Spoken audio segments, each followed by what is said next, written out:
回収が先です。艦長、あの荷物はかけがえのないものです。投棄された荷物のスピンに缶を合わせてください。 On deck today, we have 27 deep cuts from that time in 2004 that the good people at Sunrise thought it was a good idea to try out a fully 3D rendered Gundam anime. もしやこの図だ。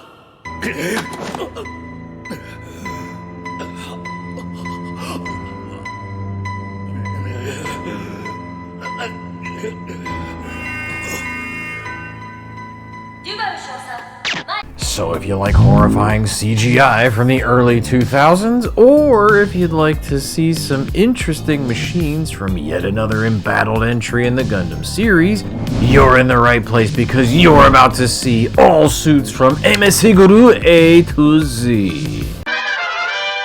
Yo, what's up? It's your boy William, back once more to talk about giant robots. Riding on the coattails of our last All Suits episode, which featured the beleaguered G-Savior,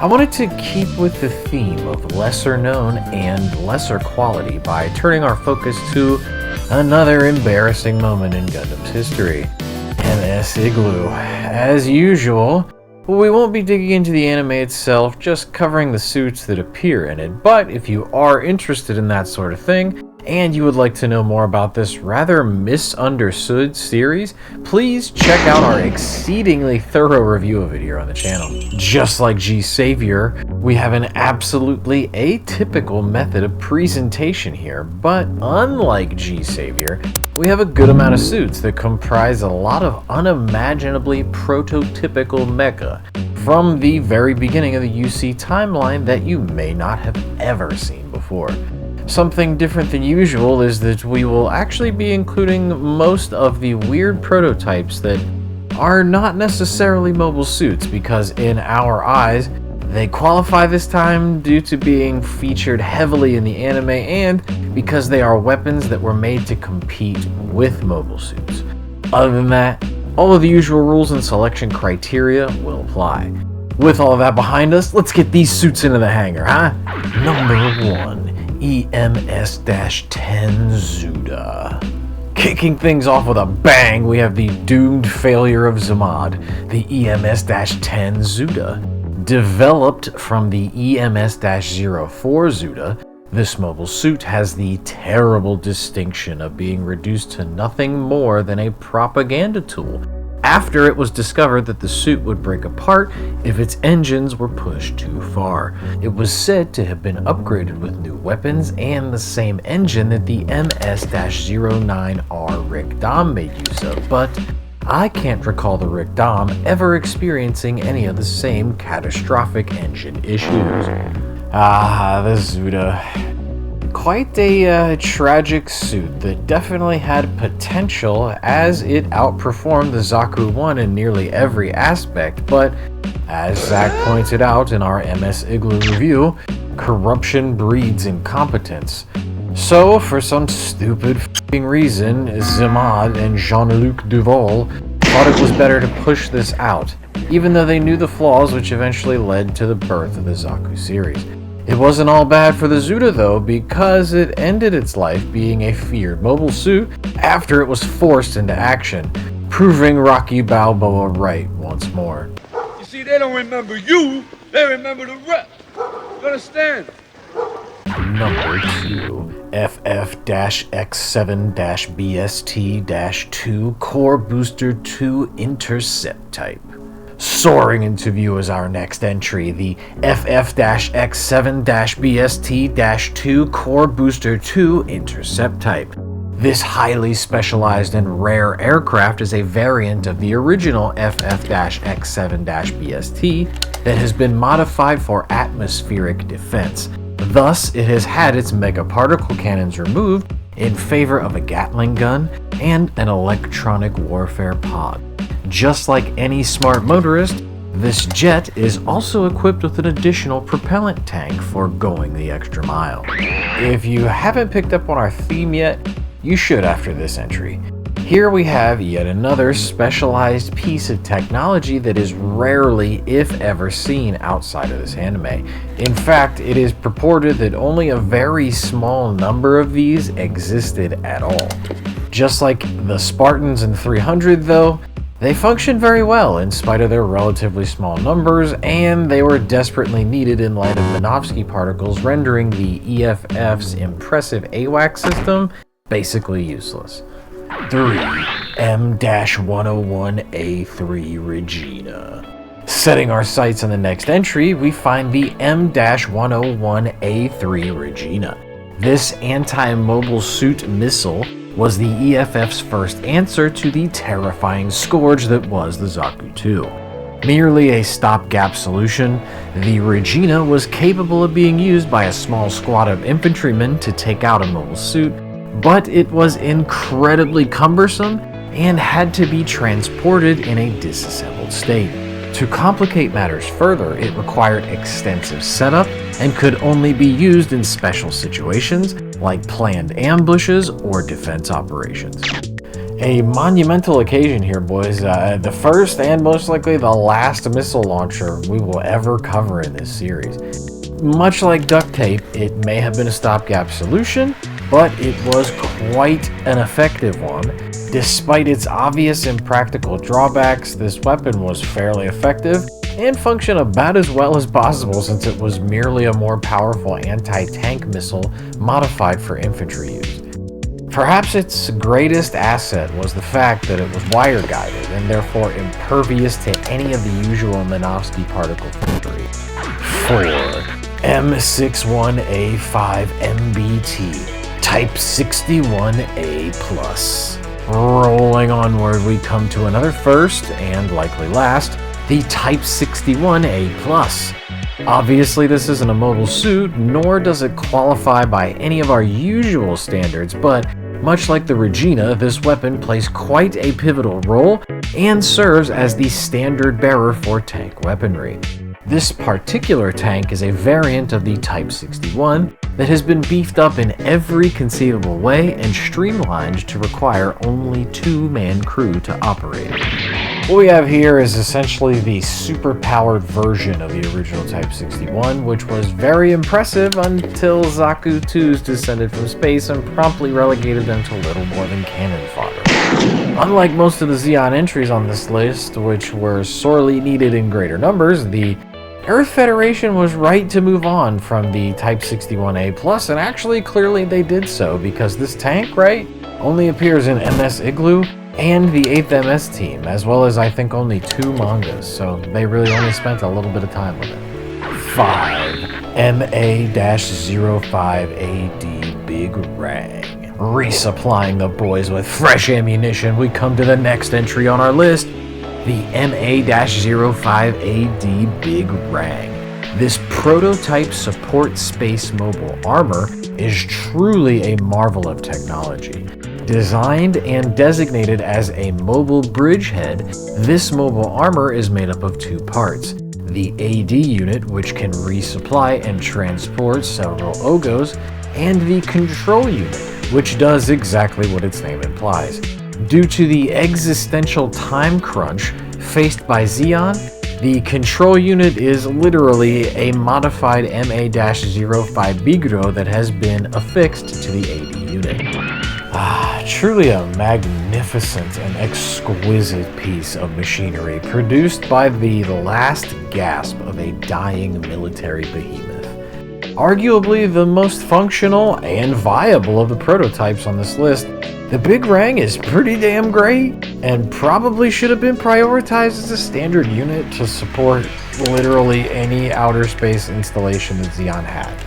From its wildly effective anti-beam coating to its red paint job, this mobile armor has literally all the earmarks of a badass Zeon flagship mobile weapon. MP-02A Oggo. Thinking inside the box, we come to our next entry, the MP-02A Oggo. This literal and metaphorical step back of a machine is little more than a construction pod that has been modified using ground-type Zaku II parts to mount and use Zeon mobile suit weapons. They were inspired by the RB-79 ball and were invented out of sheer necessity as a result of Zeon's retreat to space following Operation Odessa. Another oddity produced by the necessity of losing the war. The Oggo is essentially your grandfather's favorite old car. Even in light of its ramshackle condition and its obsolete construction, the Oggo is surprisingly effective even when used by actual children who have next to zero training with it. Considering these facts and the on-screen evidence of how well a squad of Oggos can operate when supported by a Big Rang, we can safely add the Oggo to the list of things that Zeon should have been focusing on a lot sooner. For the next 6 entries on the list, we're gonna go back over some old Zaku II yearbook photos and walk through sort of how the Zaku series of mobile suits grew up over the course of the 1-year war, since MS-IGLOO does such a great job of subtly portraying this evolution over time. MS-05B Zaku I. Of course, we have to start it off with the affectionately nicknamed Old Zaku, the MS-05B, effectively the elderly grandfather of the Zaku II.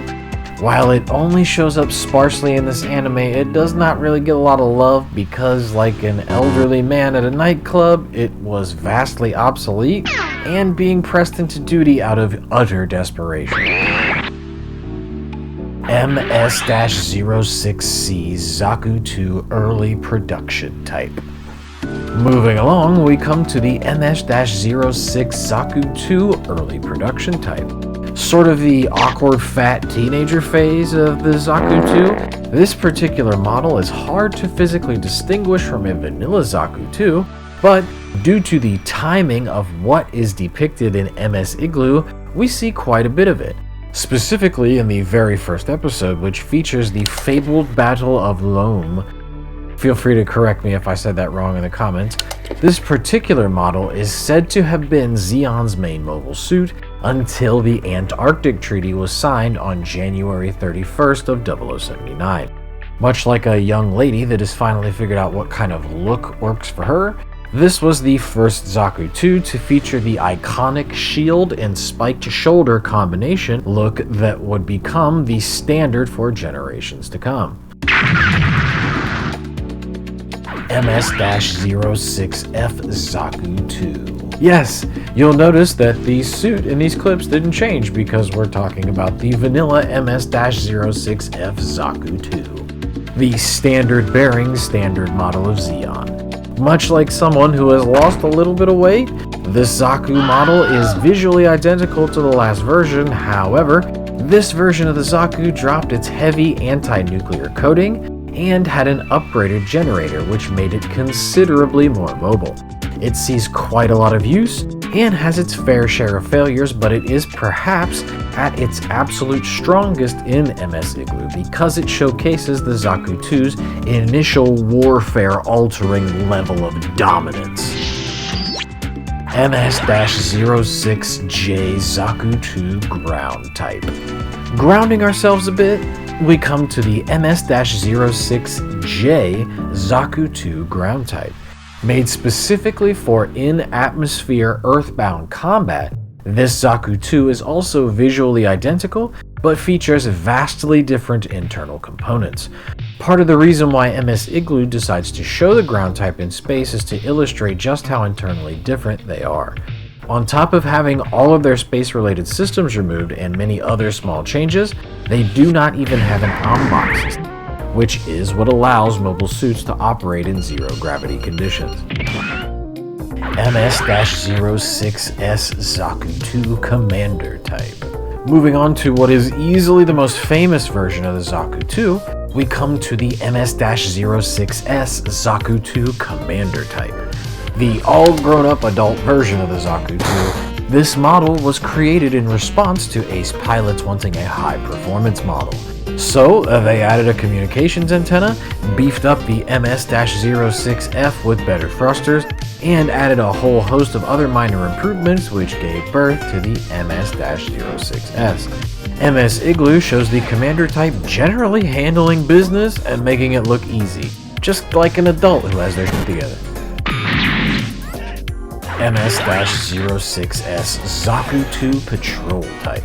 Stealthily sliding our way through space, we come to another special suit seen only in this series, the MS-06S Zaku II Patrol Type.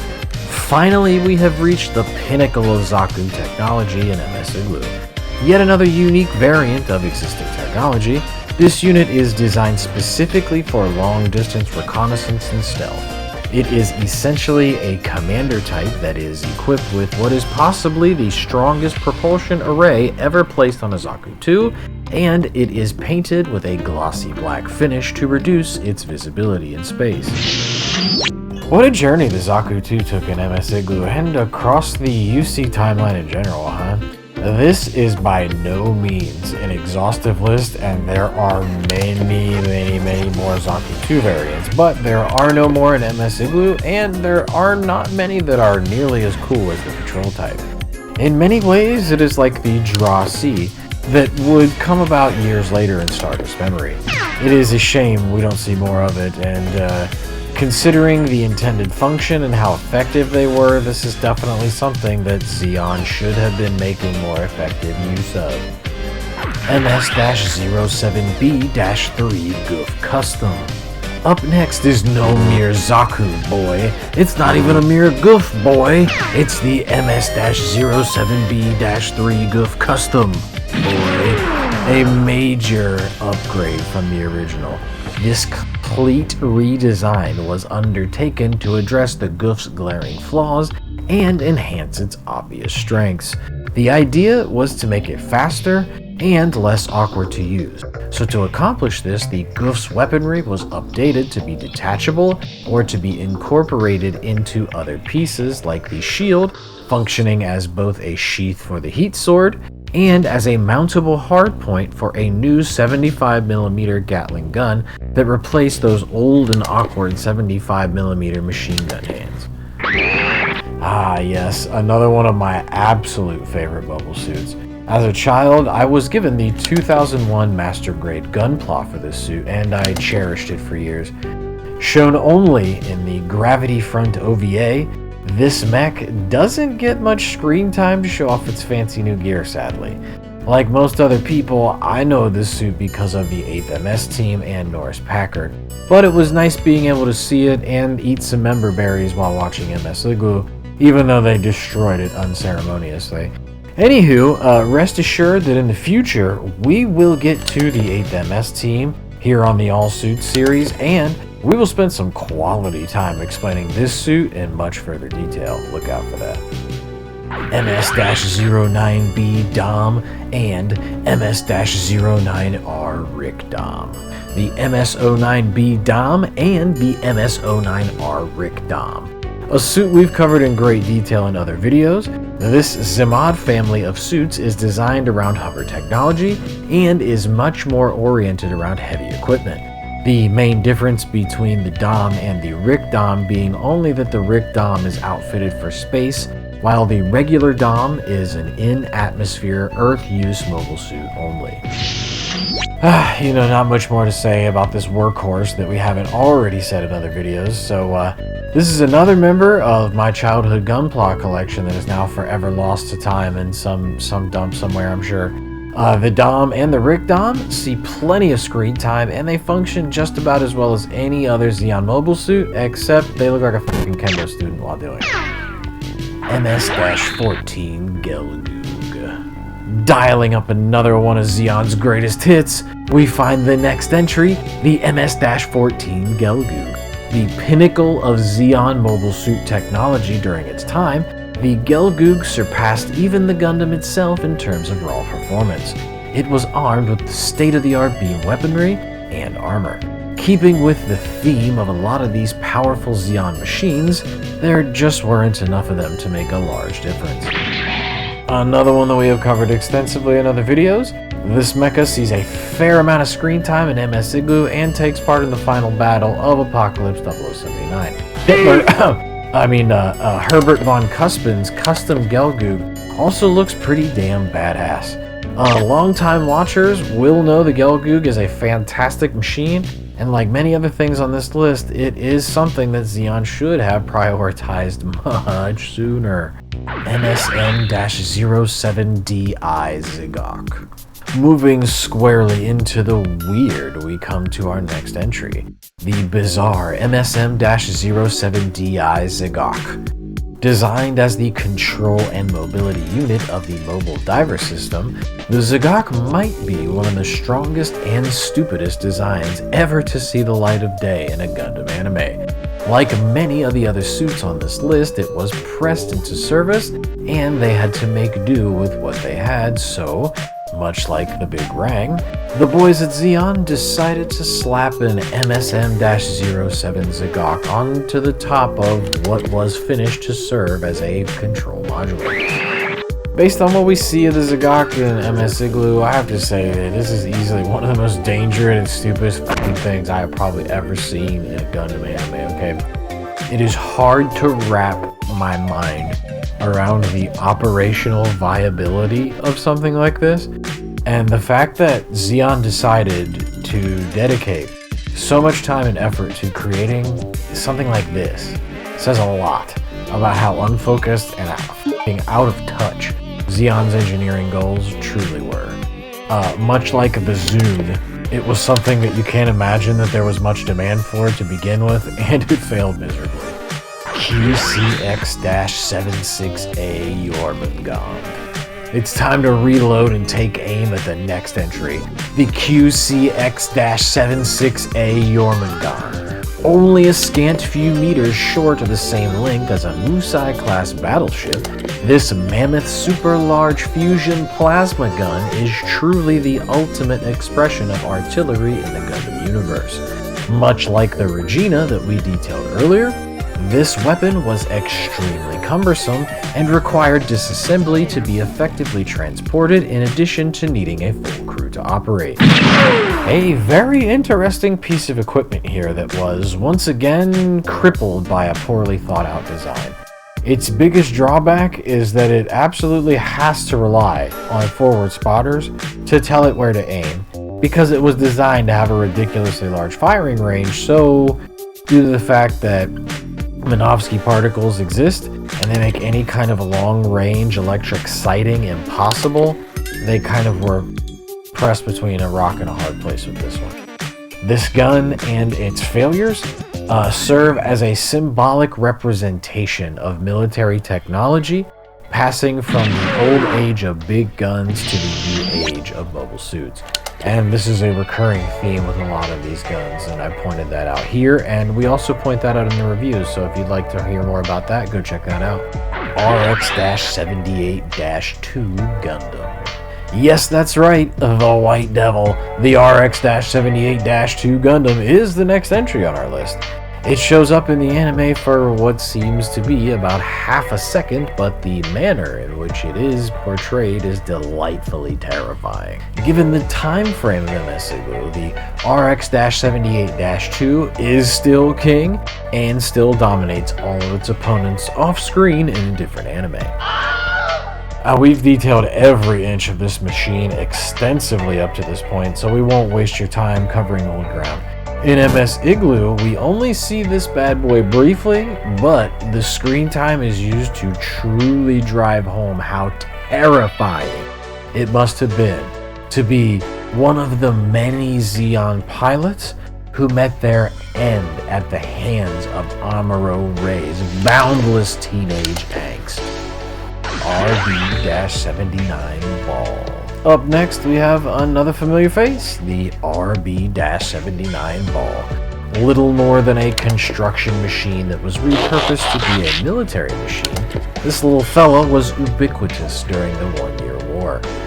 Essentially cannon fodder, these improvised weapons were not very effective against mobile suits, but they were very useful in other strategic ways and therefore received many design revisions and modifications, which we will see soon. As with a lot of the others, we have extensively covered the ball in other videos, but in MS-IGLOO, it is used to counterpoint the Oggo, as they have a direct conflict with one another that takes place on what is essentially an even playing field. Considering how well the Oggo performed, it could be argued that the ball has proven once more that balls are fragile and should not be exposed to direct gunfire. Oh, dude, you shot him in the dick. Huh? That's not cool, Butters. You don't shoot a guy in the dick. RB-79 Ball Type K. Keeping the ball rolling, we find the RB-79 Ball Type K. This objectively better version of the RB-79 is actually one of the earliest types ever produced. In addition to the twin-barrel machine gun, it features a high level of construction equipment like winches and lights due to the fact that it is a prototype version of the civilian maintenance modification mecha that the ball is based on. Probably the coolest version of the ball that we get to see in any anime. This was easily the most effective variant of the RB-79 ever created, in my opinion. Its appearance is likely another direct reference to the 8th MS team, where it was used magnificently by Shiro Amada. As an interesting aside here, the manga, right, MS-IGLOO 603, features what is arguably the coolest looking ball unit of all f***ing time, and that is the RB-79N Fish Eye. It is quite a shame that we never got to see this damn mecha in the anime itself, you know, because that would have been great. Anyway, I hope you enjoyed our talk about balls. For the next 3 entries, we're going to take another deep dive and chart the growth of the GM series, much like we did for the Zaku series earlier. Considering that the GM came into being much later, we only have half the amount of suits to cover here. Up first is the tried and true progenitor of the series, the RGM-79 GM. Without going over too much material explained in other videos, this mecha was designed as a mass production version of the Gundam with drastically reduced mobility and firepower to make them less costly to produce. The GM starts off pretty damn strong in its first form and generally performs well in MS-IGLOO despite its general track record of being a disposable mook. RGM-79G GM Ground Type. Moving along, we have the RGM-79G GM Ground Type. Much like its Zaku II counterpart, this variant of the GM is designed to operate as an in-atmosphere earthbound infantry unit. This model is slightly special in that it was developed as a stripped-down version of the RX-79G, but before the RX-72 Gundam's combat data was disseminated to Anaheim Electronics' Mobile Suit engineers. As an unintended consequence of this, it was known to have far surpassed the original RGM-79, and that it rivaled even the White Devil's performance levels. Which makes a whole lot of sense, because in MS-IGLOO, it turns a whole lot of Zakus into a whole lot of ash piles. RGM-79C GM Type C. Finishing up with the final form of the first suit's evolution in MS-IGLOO, we come to the RGM-79C GM Type C. Just like its Zaku II counterpart, this is the pinnacle of GM technology in the anime, and it sees a large amount of action in the Battle of Abawaku. It was built as a technological reference template for the GM series, and as such, it spawned many variations, which in turn gave birth to many more suits in the GM series. Quite an interesting glow-up for the GM series over the course of MS-IGLOO. This particular model here, though, at the end has a very weird distinction in that it changed the entire canon of the GM's production line because, until MS-IGLOO, they were said to have been developed after the 1-year war was over. However, we see quite a few of them taking part in Zeon's final battle. It is also worth noting here that even though they made a ton of these, right, The model was never actually adopted as a flagship suit because of how badly Anavel Gato and the Delaz fleet decimated them with vastly inferior technology. RTX-440 Ground Assault Type Guntank. Treading on to the next entry, we find the RTX-440 Ground Assault Type Guntank. No, its model number isn't a misprint, and unlike the computer that's going to render this video, its graphics card probably isn't powered by NVIDIA. This prototype transformable assault ground mobile suit is derived from the RX-75 Guntank and the RTX-44 for the purpose of creating an anti-mobile suit tank. It is unique in that it transforms between the two modes, normal mode for suit-to-suit combat, and assault gun mode for faster travel and greater long-distance accuracy for its cannon. This time it's the Federation's turn to have an interesting prototype, huh?